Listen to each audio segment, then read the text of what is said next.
Assalamualaikum warahmatullahi wabarakatuh. Perkenalkan, nama saya Tiara Monalisa. Saya adalah mahasiswa dari IAIN Bukit Tinggi, jurusan Pariwisata Syariah. Nah, dalam video kali ini saya akan memberikan informasi tentang protokol kesehatan.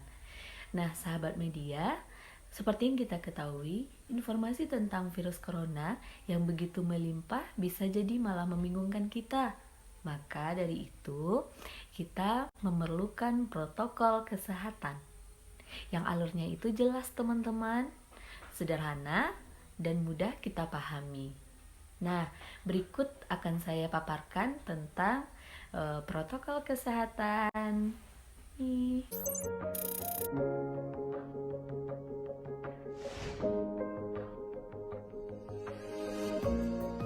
Siapa yang berpotensi terpapar virus corona? Orang yang memiliki riwayat perjalanan 14 hari yang lalu ke negara dengan transmisi lokal COVID-19 atau merasa pernah kontak dengan pasien terkonfirmasi positif COVID-19.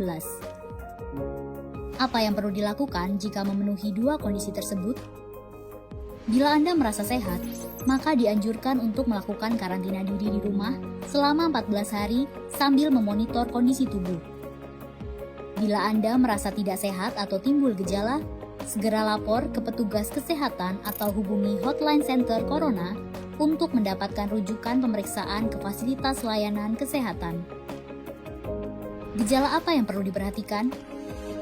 Demam melebihi 38 derajat Celcius, batuk atau pilek, sakit tenggorokan, sesak atau gangguan pernafasan.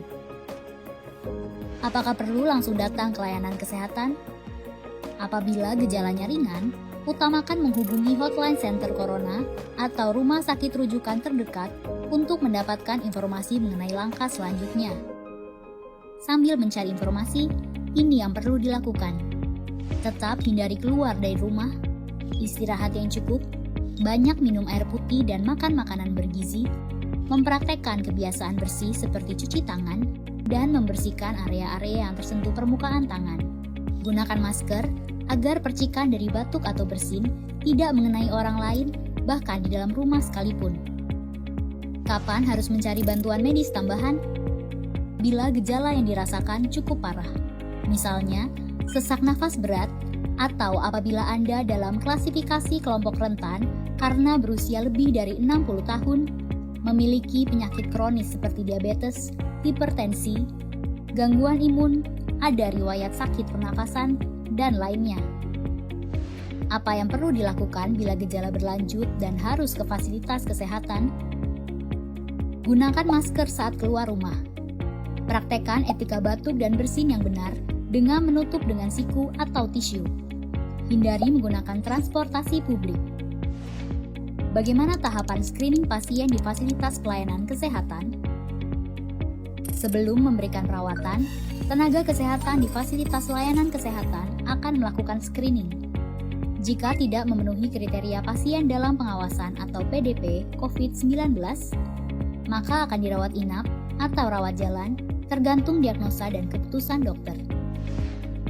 Jika memenuhi kriteria pasien dalam pengawasan COVID-19, maka akan dirujuk ke salah satu rumah sakit rujukan, didampingi oleh tenaga kesehatan yang menggunakan alat pelindung diri atau APD. Di rumah sakit rujukan, spesimen pasien diambil untuk pemeriksaan lab dan pasien akan ditempatkan di ruang isolasi. Spesimen dikirim ke Badan Penelitian dan Pengembangan Kesehatan atau Balitbangkes di Jakarta. Hasil pemeriksaan pertama akan keluar dalam 24 jam. Jika hasilnya negatif, pasien akan dirawat sesuai dengan penyebab penyakit. Jika positif, maka pasien akan dinyatakan sebagai penderita COVID-19, diambil sampel setiap hari, dan baru akan keluar dari ruang isolasi jika pemeriksaan sampel 2 kali berturut-turut hasilnya negatif. Nah, itulah informasi dan protokol kesehatan untuk masalah COVID-19 yang perlu diikuti oleh masyarakat ya, teman-teman media. Nah, sakit akibat virus corona ini bisa diobati. Nah, lebih baik mencegah daripada mengobati. Nah, sekian informasi dari saya. Assalamualaikum.